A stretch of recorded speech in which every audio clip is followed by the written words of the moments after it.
আল্লাহ সুবহানাহু ওয়া তাআলা বলছেন, সুতরাং যে ব্যক্তি জাহান্নাম থেকে মুক্তি পাবে এবং আল্লাহ সুবহানাহু ওয়া তাআলা জান্নাতে প্রবেশ করাবেন, জাহান্নাম থেকে মুক্তি দিয়ে কোথায় প্রবেশ করাবেন? জান্নাতে প্রবেশ করাবেন, তারাই হবে প্রকৃত সাফল্যকারী, সফলকামী হবে তারাই। আর যারা দুনিয়ার জীবনটা হচ্ছে ধোঁকা, আর এই দুনিয়ার জীবন ধোঁকা ছাড়া আর কিছুই নয়। দুনিয়ার জীবনটা হচ্ছে একেবারে ধোঁকা।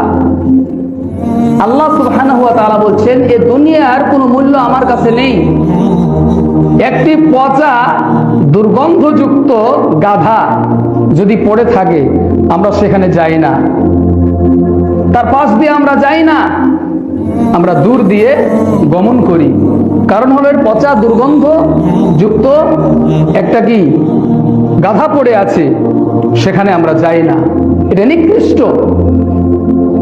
আল্লাহ সুবহানাহু ওয়া তাআলা বলছেন যে এই যে পচা সড়া দুর্গন্ধযুক্ত গাধা যেমন নিকৃষ্ট, তার কোনো মূল্য নেই।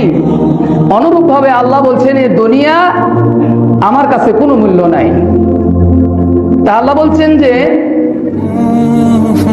ওয়াউদখিলাল জান্নাতা ফাকাদ ফাজ ওয়া মাল হায়াতুদ দুনিয়া ইল্লা মাতাউল গুরুর।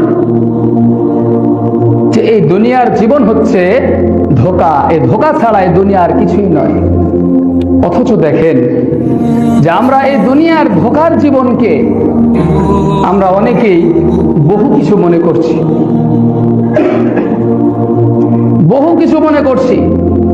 এই দুনিয়ার জীবনকে আমরা পরকালের তুলনায় বেশি প্রাধান্য দিয়ে দেওয়ার কারণে আমাদের মাঝে অশান্তি বিরাজ করছে।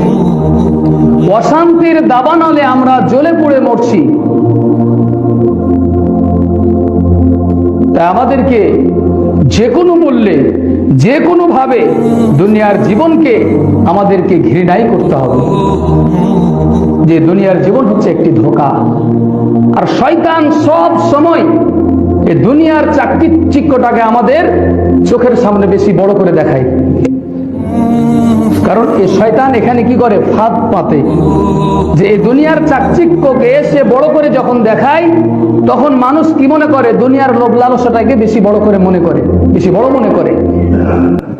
তখন সে সবকিছুই ভুলে যায়, পরকালীন সুখ শান্তির কথা সে ভুলে যায়।